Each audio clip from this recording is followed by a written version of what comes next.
बिस्मिल्लाहिर्रहमानिर्रहीम। नाज़रीन अस्सलाम वालेकुम। डॉक्टर जवाद आपसे मुखातिब हूँ। आज हम जिस टॉपिक पे बात करने जा रहे हैं वो टाइफाइड फ़ीवर है।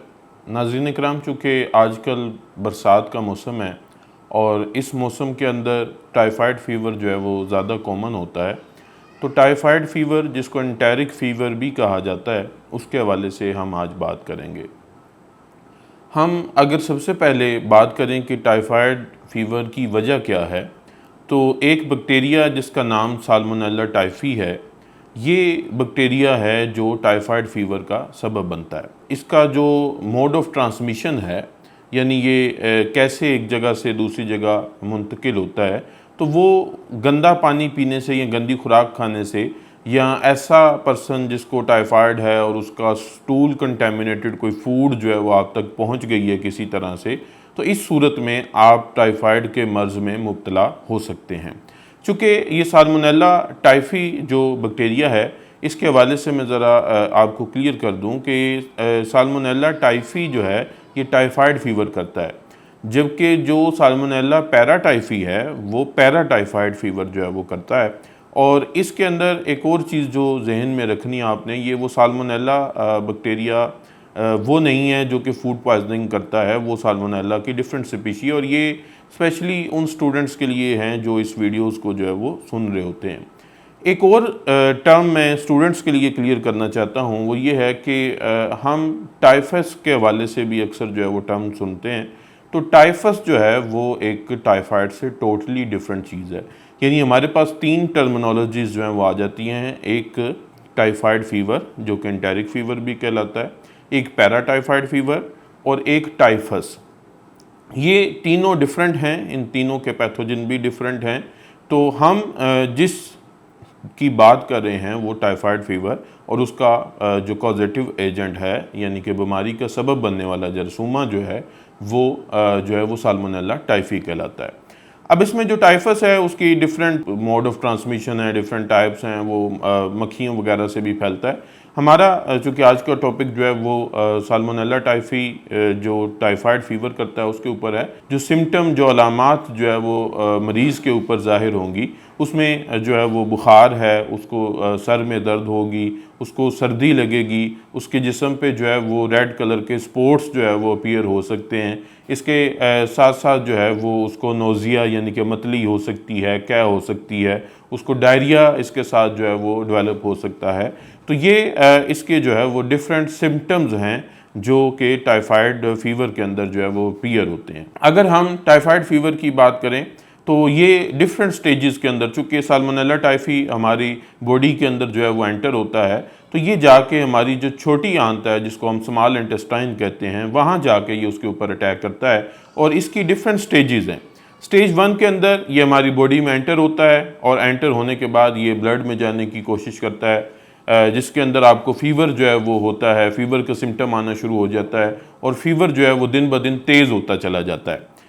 अगली स्टेज के अंदर जो सेकंड स्टेज होती है, उसके अंदर जो हमारी इंटेस्टाइन है, उसके अंदर जो पायर पैचेस हैं, जो हमारे इम्यून सिस्टम का पार्ट है, हमारी कुव्वती जो हमारा मदाफ़ती निज़ाम है उसका जो हिस्सा है, तो उसके अंदर ये मल्टीप्लिकेशन इसकी शुरू हो जाती है, जिसमें आपको ये सिम्टम्स जो हैं वो अपीयर होना शुरू हो जाते हैं। यानी पेट में दर्द जो है वो होना शुरू हो जाती है, मैदा ख़राब होना शुरू हो जाती है, मैदे में दर्द होना शुरू हो जाता है। तो ये डिफरेंट सिम्टम जो हैं वो सेकंड स्टेज के अंदर जो है वो अपीयर होना शुरू होते हैं।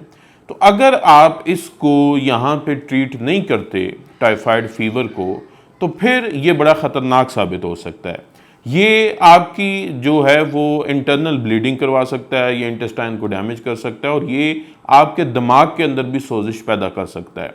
तो टाइफाइड फ़ीवर जब डायग्नोज हो जाता है तो इसको स्टार्ट से ही ट्रीट करना जो है वो बड़ा ज़रूरी होता है, क्योंकि अगर ये अनट्रीटेबल रह गया, इसको आपने छोड़ दिया, इग्नोर कर दिया, तो उस सूरत के अंदर ये बड़ा कॉम्प्लिकेटेड हो जाएगा। अब अगर हम बात करें कि इस टाइफाइड फ़ीवर को हम डायग्नोज कैसे जो है वो कर सकते हैं, तो इसका जो डायग्नोसिस है वो आज तक डिफरेंट टेस्ट जो है वो आते गए। जैसे टाइफाइड फ़ीवर को डायग्नोज करने के लिए पहले विडाल टेस्ट किया जाता था, उसके बाद जो है वो टाइफीडोट ने जगह ले ली, जिसके अंदर जो है वो IgG और IgM जो है उनको एंटीबॉडीज़ को जो है वो देखा जाता था। तो अब जो मौजूदा गाइडलाइंस हैं पंजाब हेल्थ केयर कमीशन की तरफ से यहाँ हमारे पाकिस्तान लाहौर के अंदर, वो ये है कि टाइफाइड का जो है वो कल्चर करवाया जाए। तो ब्लड कल्चर की मदद से जो है वो हमें अंदाज़ा हो जाएगा कि उसके अंदर टाइफाइड फीवर है या नहीं है। इसके अलावा हम सीबीसी जो ब्लड टेस्ट होता है वहाँ से भी इनिशियली इसको जो है वो डायग्नोज कर सकते हैं टाइफाइड फीवर को। और इसके अंदर न्यूट्रोफिल्स का लेवल जो है वो कम हो रहा होता है, WBCs का लेवल जो है वो कम हो रहा होता है, जहाँ से हमें जो है वो आइडिया हो जाता है तो ये पेशेंट टाइफाइड फीवर। लेकिन इसकी कंफर्मेशन जो है वो हमें ब्लड कल्चर टेस्ट की मदद से ही जो है वो हमें इसकी कंफर्मेशन होती है। अब हमारे पास एक पेशेंट है जिससे हमें अंदाज़ा हो गया कि इसको जो फीवर है वो कॉन्टीन्यूअस है और ये आहिस्ता आहिस्ता बढ़ रहा है और सर्दी लग के बुखार चढ़ रहा है, बुखार 104 तक जा रहा है। तो हम इसको ट्रीट किस तरह से कर सकते हैं? देखें, चूँकि ये एक बैक्टीरियल इन्फेक्शन है तो इसको ट्रीट करने के लिए एंटीबायोटिक ही इस्तेमाल होंगी। चूँकि हमारा ताल्लुक जो है वो हर्बल मेडिसिन से है, तो हर्बल के अंदर भी बहुत सारी ऐसी एंटीबायोटिक, ऐसे प्लांट्स हैं जो एंटीबैक्टीरियल, एंटीबायोटिक प्रॉपर्टीज़ जो है वो रखते हैं और उनको हम टाइफाइड फीवर में यूज़ कर सकते हैं। तो अगर हमें डायग्नोज कंफर्म हो जाता है कि हमारा जो पेशेंट है वो टाइफाइड का पेशेंट है, तो फिर उसके लिए हमें जो है वो ज़ाहिर बात है हमें डायग्नोज करना होगा टेस्ट के ज़रिए, और डायग्नोज के बाद जो उसका ट्रीटमेंट है उसमें हमें जो ऐसे प्लांट जो एंटीबैक्टीरियल एक्टिविटीज़ रखते हैं, जिसमें ख़ास तौर पर जो रिसर्च रिपोर्टेड प्लांट्स हैं जो कि साल्मोनेला टाइफी के अगेंस्ट अपनी एंटीबैक्टीरियल प्रॉपर्टी रखते हैं, यानी कि साल्मोनेला टाइफी को मारने की सलाहियत रखते हैं, उसमें जो सर फहरिस्त है वो हमारी नीम जो होता है, आम नीम का पौधा, ये और इसके साथ साथ मुलट्ठी जो है उसके अंदर ये पावर है कि वो इसको किल कर सकती है। इसके साथ साथ हमारे पास हल्दी बड़ी स्ट्रॉन्ग जो है वो एंटीबायोटिक प्रॉपर्टी रखने वाली एक हर्ब है, और लहसुन के ऊपर भी ये रिसर्च मौजूद है कि ये साल्मोनेला टाइफी के ऊपर जो है वो इफ़ेक्ट रखता है। तो जहाँ बुखार को कम किया जाएगा उसके साथ साथ जो है वो हम इस बात पे भी फोकस करेंगे कि इस बैक्टीरिया को किल करने के लिए भी डिफरेंट हर्ब जो है वो यूज़ की जाए। अब इसमें अगर आपका जो है वो स्पोर्टिव ट्रीटमेंट के तौर पर भी आप इन हर्ब्स को यूज़ कर सकते हैं। जैसे आप जो है वो मुलट्ठी, अजवाइन और ग्लो, इसका कावा जो है वो इस्तेमाल कर सकते हैं इस फीवर के अंदर।